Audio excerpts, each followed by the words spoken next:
बिस्मिल्लाहिर्रहमानिर्रहीम। अस्सलाम वालेकुम डियर स्टूडेंट्स। उम्मीद करता हूँ आप सब ठीक होंगे। मैं भी बिल्कुल ठीक हूँ। कॉन्स्टिट्यूशनल लॉ के लास्ट लेक्चर में हमने 184 बल्कि 184 नहीं पढ़ा था, 183 में छोड़ा था। आज हम जुरिसडिक्शन ऑफ सुप्रीम कोर्ट पढ़ेंगे, जिसमें 184 आ जाएगा, 185 आ जाएगा, 186 और आई थिंक 188।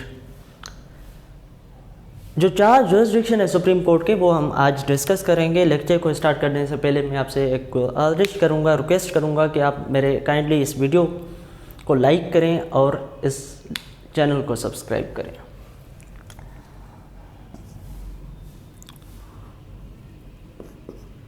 सबसे पहले हम ओरिजिनल जुरिसडिक्शन को देखते हैं। सुप्रीम कोर्ट के ओरिजिनल जुरिसडिक्शन में सबसे पहले मामला आ जाते हैं इंटर गवर्नमेंटल।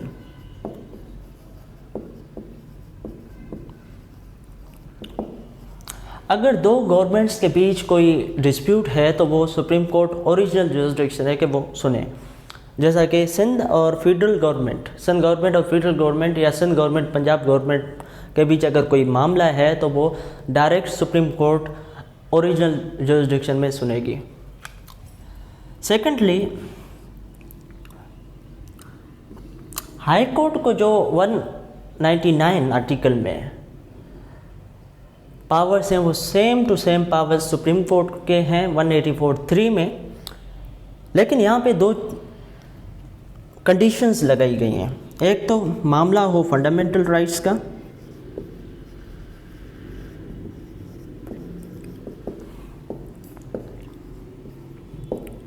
दूसरा पब्लिक इंपॉर्टेंस हो।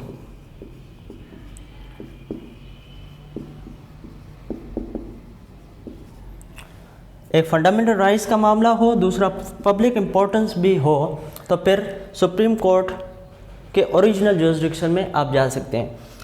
और यहाँ पे 184(3) में सुप्रीम कोर्ट सोमोटो भी लेती है। और आपने अगर जस्टिस साकिब निसार का दौर याद है तो उस टेन्योर में चीफ जस्टिस साकिब निसार ने बहुत सारे सोमोटो लिए थे। अब ये जो ओरिजिनल जुरिसडिक्शन है वो 184 में आती है और ये जो मैं बात कर रहा हूँ ये 184(3) क्लॉज में, ठीक है। अब हम चलते हैं अपीलेंट जुरिसडिक्शन की तरफ।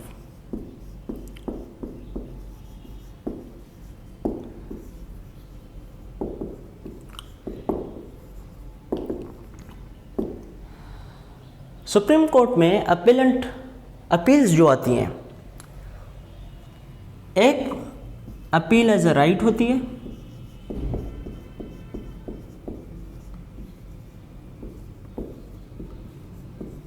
दूसरा लीव टू अपील।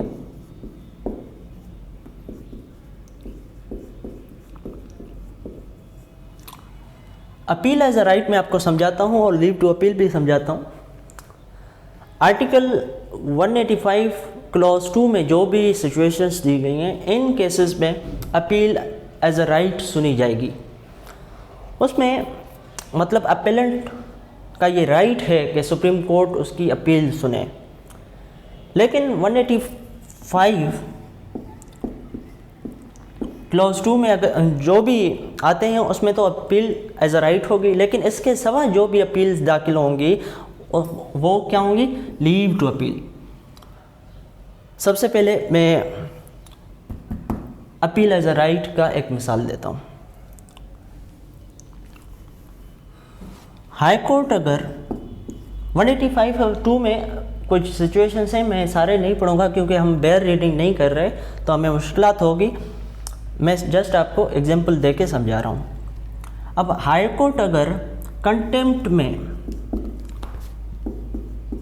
किसी को सज़ा दे तो सुप्रीम कोर्ट में वो अपील कर सकता है, अपील एज अ राइट। अगर एक कंडीशन ये है, और दूसरा कंडीशन हाई कोर्ट ये सर्टिफाई करे कि किसी केस में क्वेश्चन ऑफ लॉ है, इंटरप्रिटेशन ऑफ कॉन्स्टिट्यूशन का मामला है, तो उस केस में भी अपील एज अ राइट होगी। थर्ड केस में ट्रायल कोर्ट किसी को एक्यूट करता है, आई थिंक एक्यूट की स्पेल सही है, और हाई कोर्ट क्या करती है कि उसे डेथ, लाइफ इम्प्रिजमेंट वगैरह दे देती है। आज़ान हो रही है।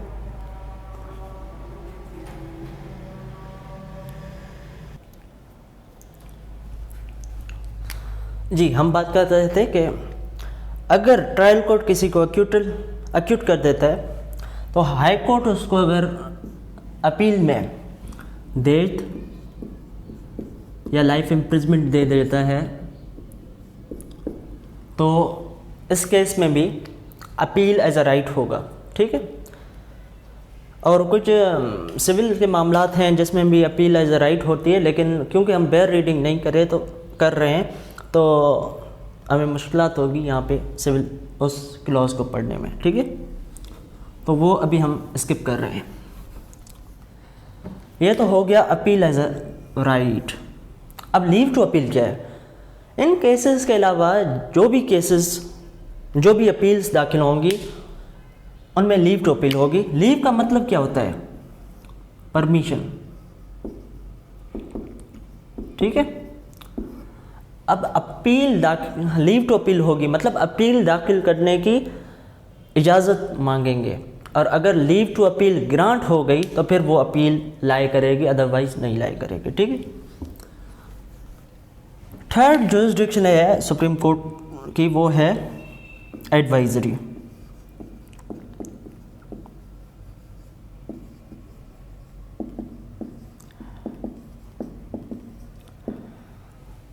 यहाँ पे प्रेसिडेंट कोई क्वेश्चन ऑफ लॉ का मामला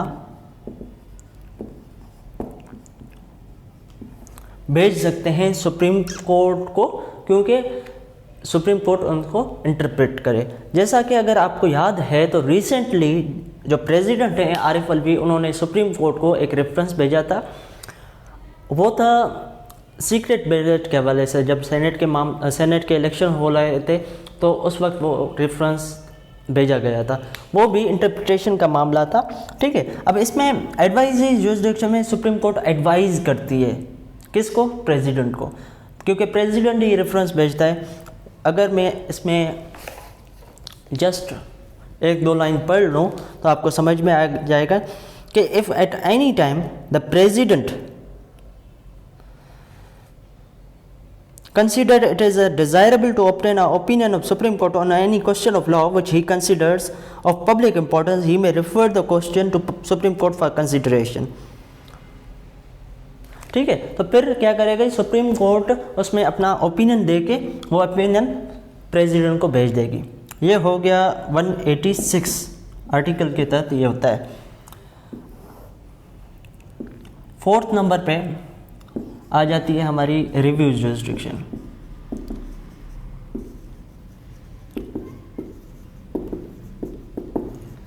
ठीक है।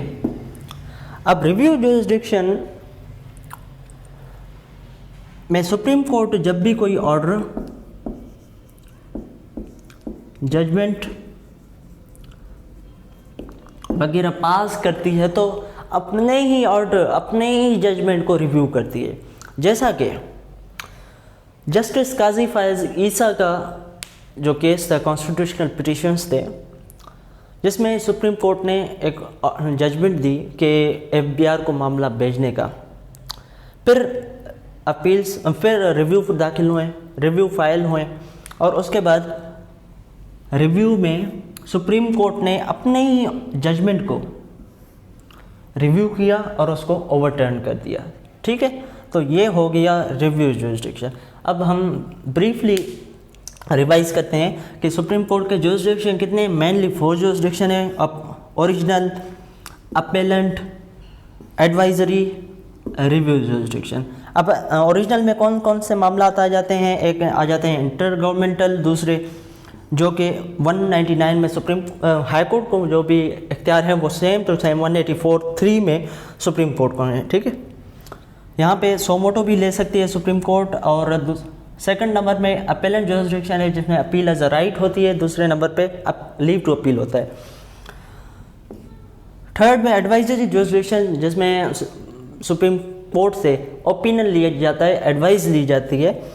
एंड फोर्थ में रिव्यू जुरिस्डिक्शन, जिसमें सुप्रीम कोर्ट अपने ही ऑर्डर, अपने ही जजमेंट को रिव्यू करता है। आज के लिए इतना ही। उम्मीद करता हूँ आपको ये लेक्चर समझ में आ गया। Thank you very much.